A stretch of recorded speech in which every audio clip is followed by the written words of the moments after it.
Calvin Correli, thank you so much for coming on the Inner Edison Podcast. Great to have you here today.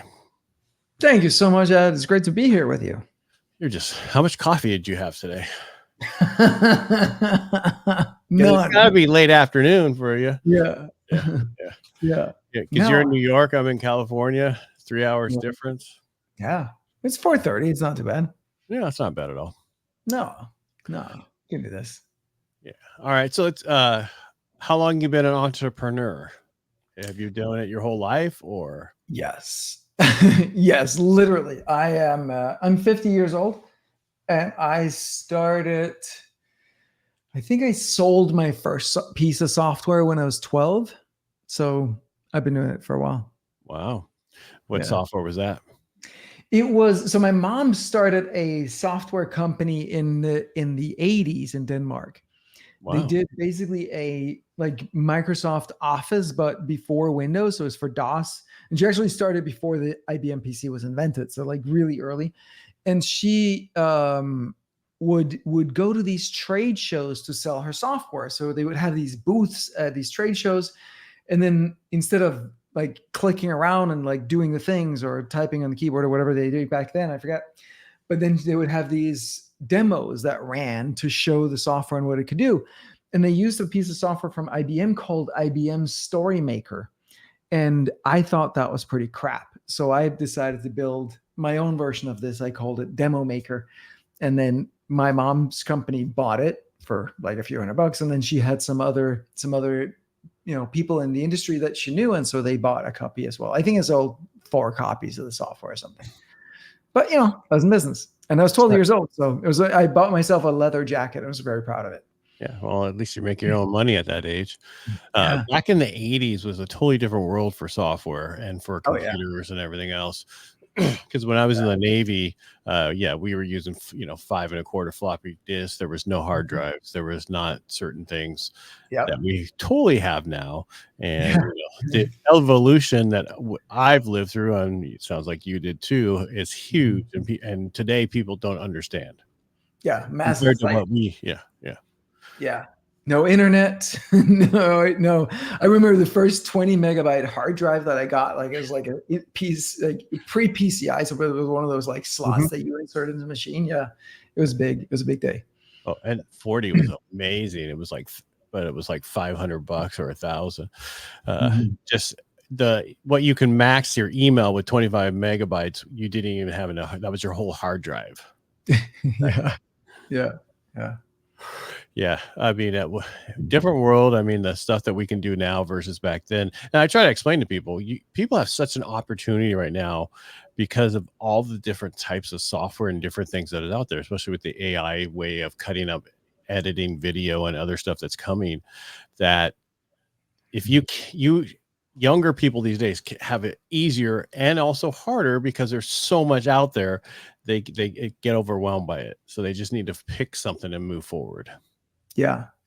Well, and the opportunity to just learn and master anything is just incredible, right? You can just any piece of knowledge or information that you want, any area of life that you want to master, it's available to you. The information is there. It's just, do you want it? And then are you willing to do what it takes? Totally. It's everything's there. I mean, if you want to know how to do this, you go to YouTube and you can watch videos on it. You can search on it. It's just amazing. Cause I remember I was showing my son once how to do something on a vehicle. He goes, Dad, I don't want to know this. If I need this, I'll just YouTube it. Yeah. It's remarkable. Yeah. But what happens if you don't have service and you can't YouTube it and you're in the middle of nowhere? You're in the desert. Have to be alone with your own thoughts. That's right. No. But if I would have just listened to my dad, I could have done this. Yeah. No, you're right. Yes. Yeah. So you've been. And that's obviously the flip side of this, right? Is that we're so connected all the time, we forget how to actually connect with ourselves and how to connect with a higher power. Yeah. And that's why I like our cabin. We had no cell coverage for the last 10 years that we owned it. And then now AT&T had put a tower up there. Now we have 2G, 5G, 2 bars in our cabin, which we'd never had before. So when everybody came there was no cell coverage. So you would just talk to everybody and, it was interactive. Now you don't have to be as interactive, but it's important, it's just so much you can do. I mean, and we'll get into your coaching stuff, but the knowledge that you have, I think most people don't understand that the typical what you think is common knowledge is what people are willing to pay for these days, because they don't know how to get started. And what I'm hearing is the most simplest stuff is what they want to buy the most of. Yeah, no, exactly. Right. Because what we overlook is always the basic stuff, the foundational stuff. And yeah, it's so easy get lost in all the details and forget the basic stuff. All right. So and you're thinking you're a serial entrepreneur. So your first job was when you did this one software, you made $100, got a jacket out of it. What kind of was your journey along the way? Or different companies, I guess I should say. Yeah, it's been a lot of trial and error in the beginning. It took me a long time to really figure out who I wanted to be. I don't know if I've figured it out yet. I think I don't did. think we have. But sort of. You have to redo it every 5 years these days, and it's going to get to a point where it's going to be every couple of years, and then every year, and then every 6 months. Right. Yeah. So it was. I think a big turning point for me was when I went through a personal development phase. So I was like chasing the success. I just needed to be very successful, something that would make a lot of money, and so that I could feel like I was good enough for my dad. And then it kept never materializing, and that sent me on a downward spiral into like soul searching, and then therapy and spiritual teacher, and like 5 years of intense development. And the moment things really changed for me was the moment that I sat down and asked myself what I'm here to do. And the answer that came to me was, I'm here to integrate spirituality and entrepreneurship. I'm here to bring those two worlds together. And that was 16 years ago. And that was the moment that, like, now things made sense. I started coaching, I started teaching other people what I'd learned on my personal growth journey, and especially other entrepreneurs. And then I started writing the software for my own coaching business. And then that became Simplero, and other people wanted to use the same software. But for the first time, I was able to do something that was wholly me. And that was like, there was a clear direction in it. What took you down this path? I mean, it's basically that things weren't working. I had this story in my head that unless I'm like Bill Gates, Steve Jobs level successful by the age of 30, I shouldn't even be here. I'm not worthy to be breathing the air or taking up the space of other people. And so I turned 30 and it wasn't happening. And I could kind of convince myself I was right on the cusp. And then I turned 31 and it got harder, and 32, it got harder still. And then I just like cracked. I was like, all right, didn't make it. Like, what now? And I'm sorry, but how did you put so much pressure on yourself to be there? I mean, I don't know. Was that self-inflicted, or was that your parents' abuse? It happened. No, I mean, it's a combination of things. I think we come into this world with a certain filter, a certain predisposition. I think we come into this world as a soul with something that we're looking to work through.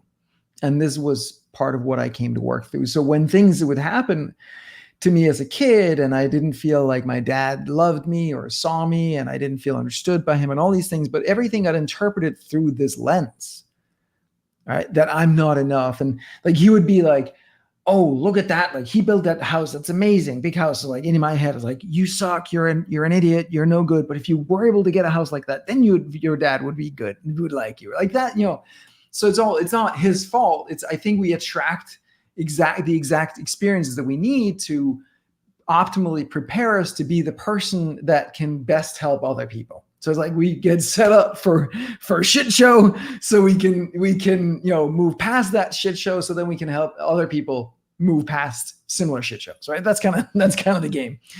So I think that's kind of how that worked for me. And then a different person would have interpreted those events in a completely different way and had taken different lessons from it. But yeah, so yeah, that's then. Only child? No, I have an older brother and a half sister from my dad's previous marriage. And yeah, he didn't take it the same way at all. Like, that was me. No, but you're the youngest. I'm the youngest, yes. Yeah, that's what you were dealing with. And I'm not going Oh, to, I'm just saying you're younger. So most young kids, like the baby of the family, is mhm. usually spoiled, where the other two are really like, I cannot believe you do this for that person. Because we have my son Blake, and our daughters are all, I can't, you always do that for Blake and you don't do it for us. And it's like, yes, we do. So it's just, and Blake just doesn't care because he's the youngest. But the question is what happened along the way that made you want to push yourself so hard Mhm. that you push yourself that way. And I'm sure through your spiritual journey, you figured out that maybe. Yeah. Again, I think it was like a combination of factors. The other piece was that something that's come up a lot for me was that I was born strangled in my own umbilical cord. And so near dead, and then put in an incubator for two days for 48 hours. And that, I think there's a level of fear and aloneness that came with that. That was just like, okay, shit, I gotta be in control of everything, right? I gotta like, I'm on my own. Like, I can't, there's no safety here. And so for me, safety became around accomplishments and money and that kind of stuff. So, yeah. I think we all, to a certain point when we're younger, our generation, where we got our self-worth by what we're building and how much money we're making and what did we do, where a lot of people today don't have that same thing or that same drive. It's not the same. Yeah. I'd rather have our drive than Yeah. yeah. Yeah. And again, I think like it doesn't really matter. Like whatever it is what it is. And then we work through it and then we come out the other side as wiser people. And it's just part of the process, part of the journey, part of how we build the muscles that we're here to build and strength. Now, when did you come to the US? That was in 1999. I was studying computer science and I wanted to study a year abroad.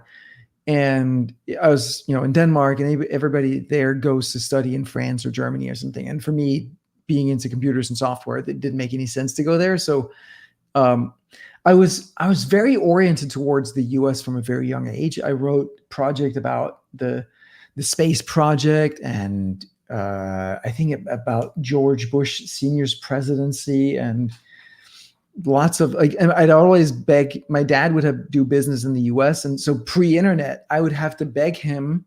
I did beg him to go buy computer books in bookstores in the US. So whenever he visited the US, he would like, I have a list of books that I wanted him to get me from over here. You couldn't get in Denmark. There's just no bookstores that would sell these books. And there was no internet where you could just go read it on someone's blog or website or something. Right. So that was my source. Well, there was, but you had to do dial up. Yeah. I mean, but Remember even then, remember oh, yeah, I the do. what were they called? Where you log into somebody's bulletin board. Yeah, And yeah, they yeah. all No, have all these that, extra. Uh, but that even came later. Like this that was, was in the 90s. yeah.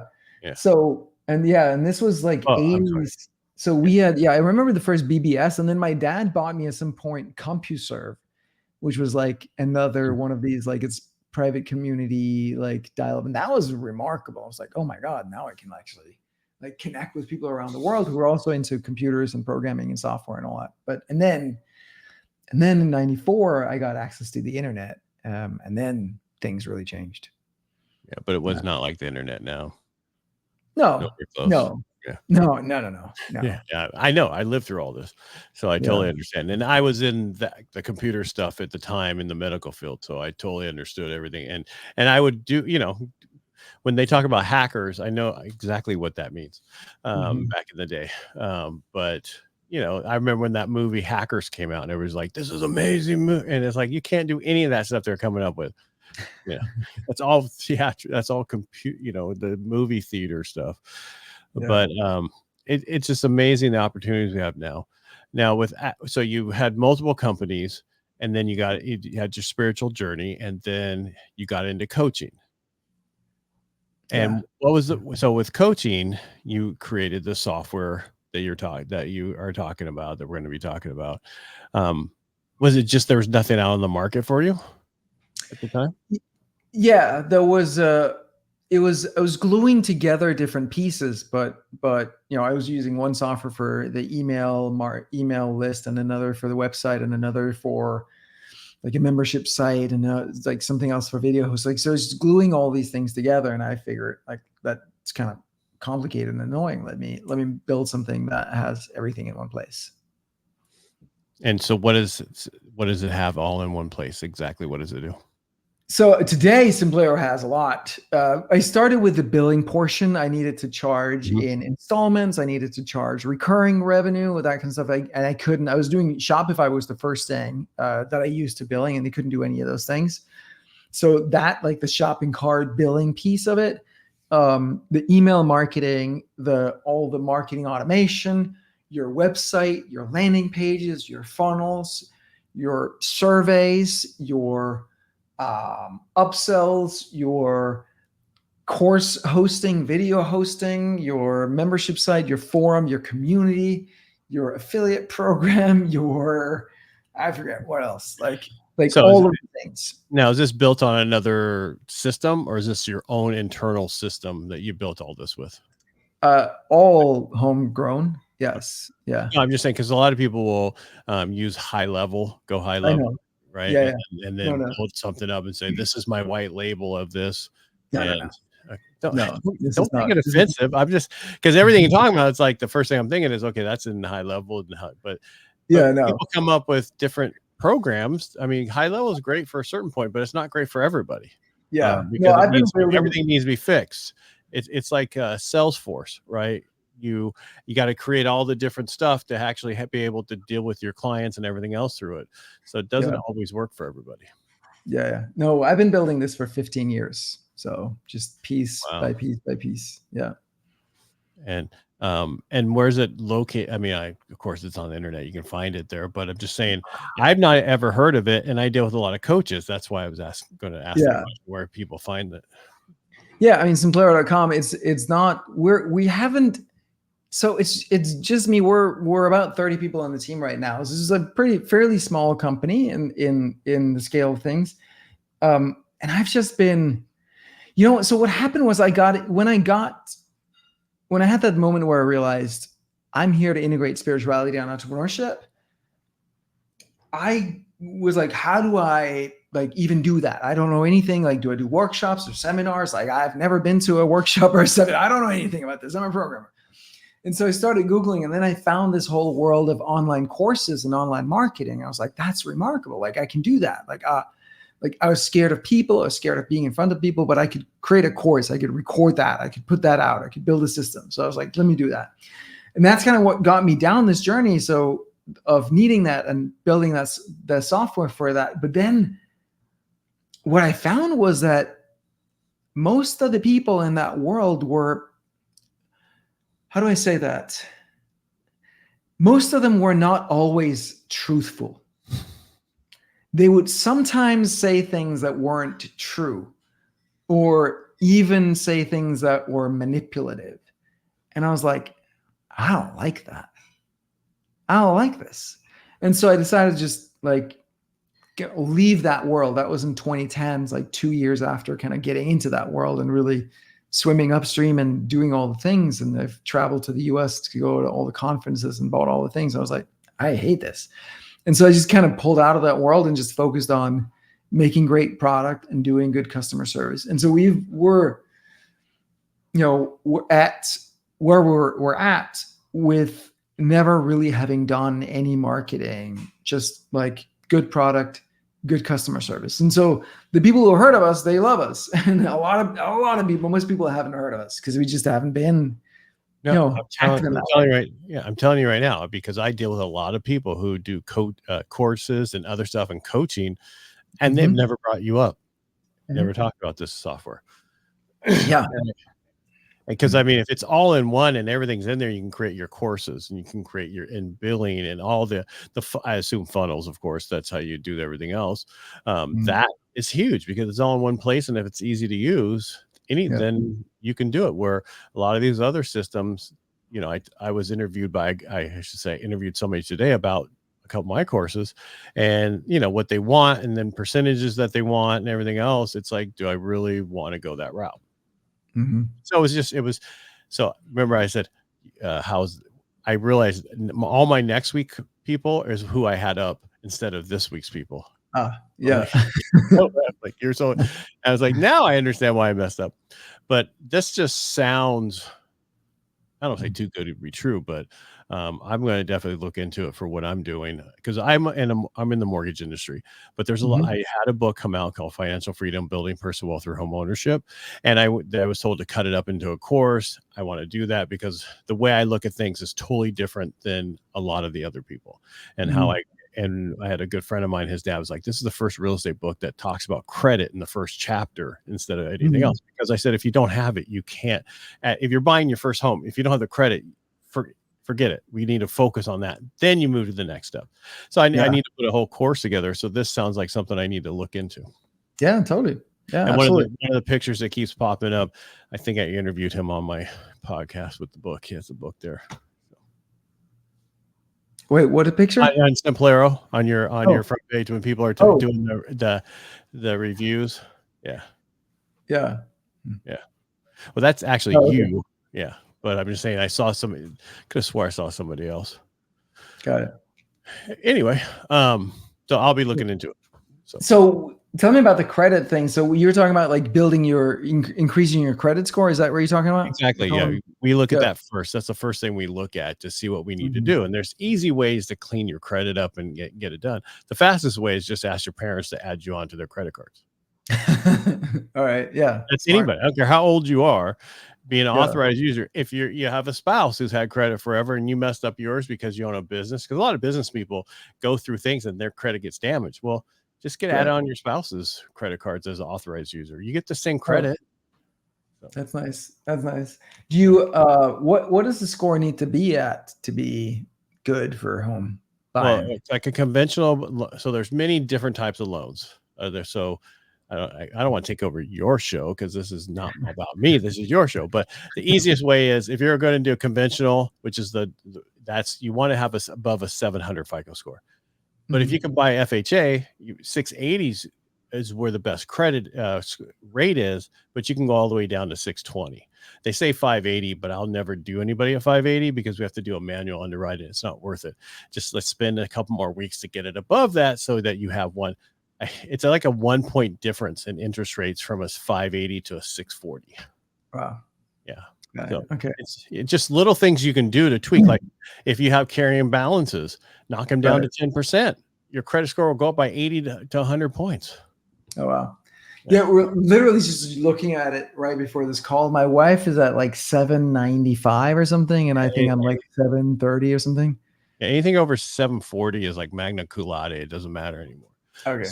So yeah, I mean, 720 is fine for what, again, it all looks at how much money you're putting down. Are you doing 5% down? Is it your first house? You're doing 3% down. There's so many different ways. I try to explain to people, don't you stress about it. What you need to just find a mortgage broker like me who can run your soft pull, see what you have, look at a couple of things and say, make this change, and whatever. But history is what gives you the best score. So the longer you've had credit cards, the better your score is going to be. It's the usage of the credit cards. Installment loans don't matter. All that other stuff does not matter. You just pay them on time. That's fine. But credit cards, how do you use them? Utilization of them is where that, and history is where you get your score from. Got it. I mean, you can go further into many different things, but that's just the easiest way. Keep the balances low. If you can't keep them at 10%, keep them at 30. And then just keep them. Never cancel a card, and never stop using the card. You have to use them too. Got it. Yeah. It took me a long time to learn this because we don't have anything compared to this in Denmark. And so I was just like, I always pay my bills on time. I never borrow any money. Like, how would I not have a great credit score? And then like, no, that's not how that works. It's changed drastically. And what the people don't understand is the people that we borrow the money from have set this credit score thing up to benefit them. Right. And I'm not trying to get, I'm not trying to do a conspiracy theory here, but when you have installment payments, if you pay it off early, you get dinged. Right. Oh, Yeah. wow. Yeah. Yeah. So if you're going to pay, like, say, if a car loan, you want to pay it off, just pay it down and then keep making the last 12 months payments smaller or whatever. It just, if you pay it off too early, then you get dinged on it. Yeah. So. I did a secured $300 secured credit card just so I could start spending on it and paying it back. And then once it kind of worked and I got to a point where I got offered like a proper credit card, I just went and canceled that and like boom, that. When you get the secure credit cards, try to go with a company that will convert that into another card and keep the history on there for you. But a lot so that's why people do the secure credit cards, because they're able to hold your money forever because you're never going to cancel it. Oh yeah. I have a couple from Australia that I'm dealing with right now. She doesn't have a FICO score. She has a social security number. He has a social security number, but he's got one credit card. Oh, and he's got a 680 FICO score. Got it. And one's a 7 something and one's lower than that. That's just because he only has one credit card. He's only had it for 2 years. So, and somebody like that, I would say, go open more credit cards. Go get a secure credit card, whatever. Or, if you got a friend, just get added on there as an authorized user as long as it's good credit. So, got it. Yeah. Okay, that's what so that's some of the stuff that I need to do, because I'm involved with this one university that you can go through and they teach you a lot of this stuff if you listen to all their stuff, but people don't really want to listen to all that. They just want someone to do it for them. The other stuff I talk about is what they want to know. So. Great. This is so helpful. I appreciate this. You got my email, so you know how to get a hold of me. If a question, just ask. And email me your address. I'll send you my book. All right. Thank you. It talks about all that in there. So nice. Sweet. All right, back to you. Now that I wasted 5 to 6 minutes of your time. That was perfect. That's what I needed.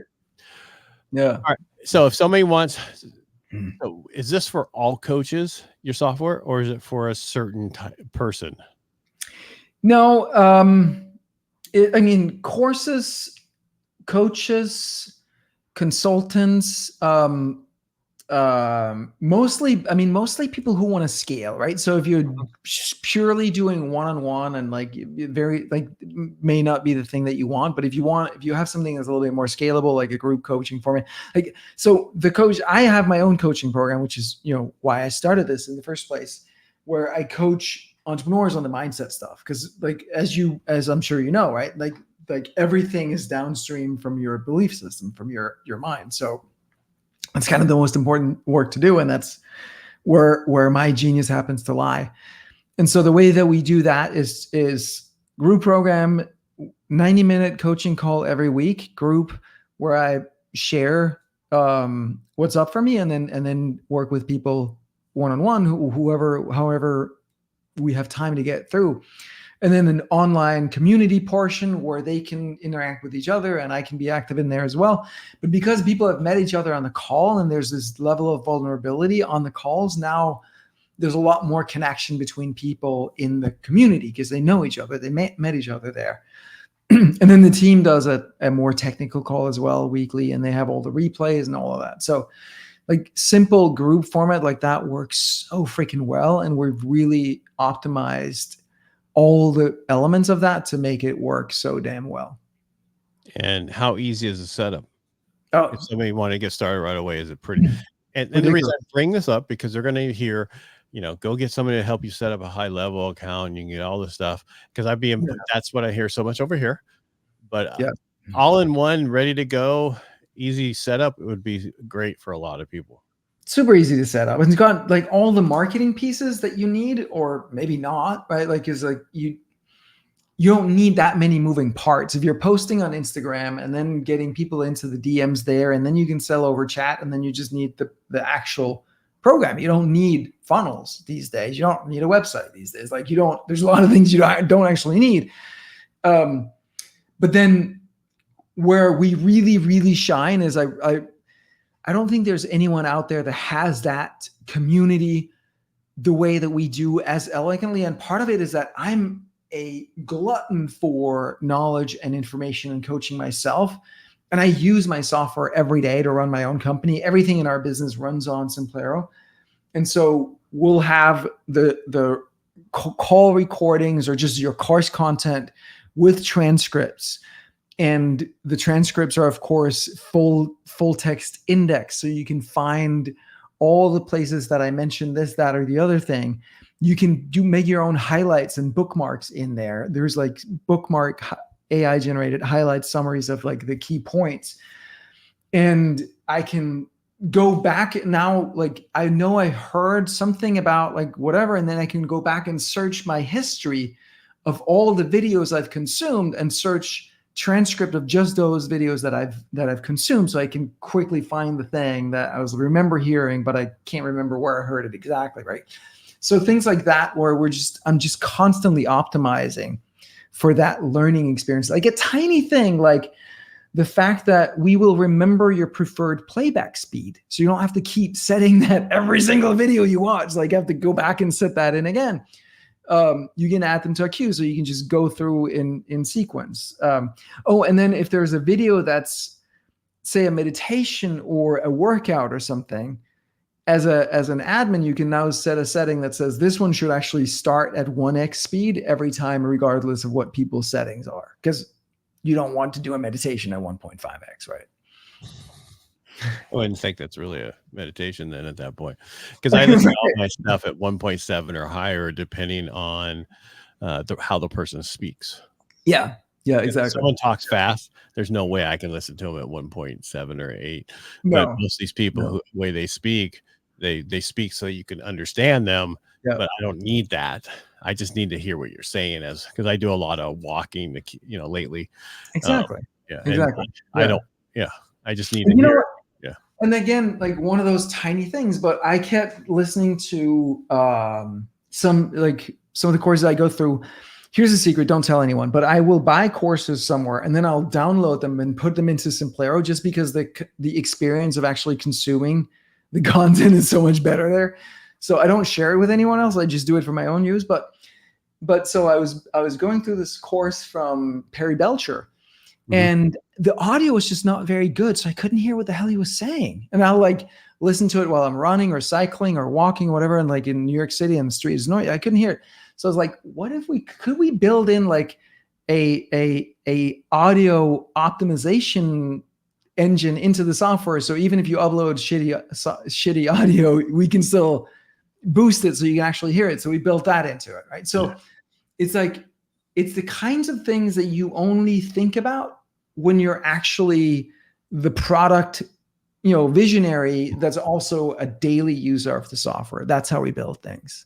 Oh, that's amazing, because I've been listening to lately everything about Rich Dad, Poor Dad, just because of, it's a great series. And the audio stuff with this one book, it's like multiple books put together, is bad. Right. There's certain things like, and they apologize. This is stuff from, other older stuff. It's not going to sound that great. But when we do our podcast stuff, when we edit it, I mean, there's little buttons you can just like enhance, you know what I mean? Right. Or, hey, by the way, if you're going to be on podcast, please get a good mic. Don't use your computer mic. Don't use your headphone, your thing from your Apple phone as your headphone. Please spend a few dollars and get a good mic. That will save our editing so much, and people enjoy the conversation instead of hearing that noise that they're going to hear. Yep. And I'm a musician as well, so like audio engineering, compression, limiting, EQ, like it's not rocket science, right? We know how to do basic things that make the sound better, so we build that into the playback. I mean, I just hear, the reason I wear headphones is so I can hear how the audio is, because everybody's like, why do you wear that? Why don't you do it? And it's like, I want to hear how it's sounding so I know how it's going to be when it's final. That saves us time. It saves everything. But it was like, you don't need to these days. Oh, yes, you do. I do. I'm a perfectionist when it comes to this stuff. Yeah. Because I want everybody to have a good time listening. I think it's important. If I'm going to create a product, I want to create an amazing product. That my book was done very well. I was president of my Rotary last year. We did very well. I mean, won a ton of awards and all this other stuff. If I'm going to put my time into it, we're going to do it amazing. That's just how it's going to be. I love that. I'm not going to be half-assing it. I'm not just going to show up and then say, well, I'm a volunteer. Well, if you're a volunteer, then why did you volunteer to be president? Beautiful, man. All right, Calvin, it's nice to get to know you today. I'm definitely checking your software out. I'm definitely going to be using it. I see you can do a 14-day trial. So I Yes. definitely will play with it and see what to do. But do you guys have people help if they need help setting it up? Or can you pay somebody to help set you up or any of that kind of stuff? Yeah, we lots of different ways. We do a couple free, we call them kickstart calls just in the beginning to just help you get oriented and set up and all that stuff. We have also a concierge service where hire us, will work with you one-on-one. That's paid, but it's very, very affordable. We have a certified experts program where we train other independent third-party people in everything Simplero, so that they're qualified to help people. They work with a number of our clients. We started doing something called Simplero, that we call Simplero Boot Camp, which is a 10-week live coaching program where we help people build kind of the core foundation of their business. What's your core offer? Who are you selling it to? What's your lead magnet funnel? What's your enrollment mechanism? So we help you get that, like your new lead nurture, your newsletter sequence, the core pieces, the simplest possible set of things that any coaching business needs, or course business or consulting, whatever you call it. But that's a 10-week program where I personally coach people on the strategy, and we have my team help people with the implementation of it. Kicked it off today, had my first coaching call today with that group, and it's freaking phenomenal. I love it. It's so much fun. And then can you say what the pricing is at? So the boot camp we do, it's $100 a week for 10 weeks, or if you sign up for an annual plan of Simplero, any annual payment, we throw it in for free as a bonus. Wow. Yeah. Well, might as well sign up then, because it's cheaper than $100 a week. It is, right? Yeah. Yeah. And the other one where the concierge service, is that by hour or? It's by hour. Yeah. I think it's like $15 an hour or something like that. It's and pretty. on average, what's the amount of time a normal person would need to have somebody to help them set up the course? Or, like, 10 hours? No. Like a couple hours, maybe. Like, really? it's really not complicated at all to do any of this stuff. It's just, it's more like creating the content. That's going to take you some time, but. Or if you have like a book already and you know exactly how to do it, it's just a matter of recording the videos. There you go. Yeah. And that's the big thing. But also you need to know the biggest thing that people don't understand is who is their perfect client? Who are they selling to? And I want to create a course. Well, does somebody want your course? Have you even asked them? And I interviewed a lady who's like, what I do is I put it out there saying, I'm thinking about doing this course. And if you think you like it, if this is going to be good, here's the pre-launch price. But I need to know if there is a market for this. And she's like, you should always do that on your courses to see if you're going to, don't create the course and then see if there's a market for your course. 100%. Yeah. Yeah. And the other thing is just came up, like, I think 3 people on today's coaching call in boot camp, similar kind of thing where they pre-censor, like, they're like, one was like, I help parents that have, problem kids. They have a child that's like in trouble. And like, I know that like most parents just want to give their kid a pill to make it go away. And that's not how that works. So, but I have to work with parents who think that they just need to give their kid a pill. And I'm like, well, no, there are plenty of parents out there who know that they're part of the problem and they need to do some work themselves as parents. It's not just the child. It's a system. It's a family dynamic, right? But if you already decided that nobody believes that and I have to work with people who just want a pill, then like you're not going to find those people because they're not going to want to buy from you. So you got to just like actually believe in yourself and believe in your beliefs and share those. And then you can find the people who believe the same thing that you do because they're out there. Find the niche and just put your message to that niche. You'll find them. They will come. The people think, well, if I do that, I can't help everybody. That's not what I said. I said, what your message is to your niche. My niche is veterans, period. Mm-hmm. And then business owners is my second one, but veteran business owners is my perfect niche that, cross sex. I can't even talk now. And that's, again, You need to know that. But I can help a lot of other people who aren't my niche that come to me. I'm not going to say, sorry, I can't help you. I only focus here. And if you come to me, I'm not going to do that. I'm going to help you because that's what we do. But you need to, your message to your niche is how you get busy and how you build the business and how you get to a point where you're so busy. And they used to say the riches are in the niches. I don't like saying that, but that's really where it is. Mm-hmm. Yeah. All right. Well, this was too easy of a call. Damn it, sorry. No, I'm just saying it's like, okay. And when people ask why I do podcasts, and my wife always goes, what are you trying to get out of it? I go, I don't know. I like asking people why they do what they do and other stuff. And then I come across people who are doing things that can help me. Mm-hmm. Right. Like this. I would never have found your Simplero till today. Yeah. Likewise, we were just talking about buying a house literally 2 hours ago, and then I meet you. We're discussing the credit. Like, hey, it's beautiful. So the one thing I will say is you want to find a mortgage broker like me. Don't go to the bank, don't go to a lender. You want to find a mortgage broker. A mortgage broker will find you the right program or the right lender for what you're trying to do. Great. And your first place, does it have to be an actual house?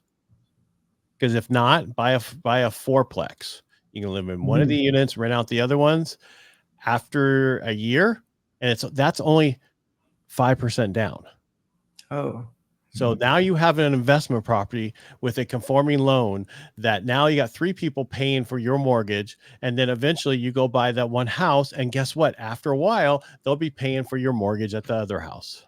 I have real estate agents. I help them do that for their kids, and one of their kids has multiple units, and the house that they bought, they don't worry about their mortgage because the rents come in and they have enough money off of that to pay the mortgage, even though they pay the properties down. But it's just, if they needed to, they could just pay their mortgage.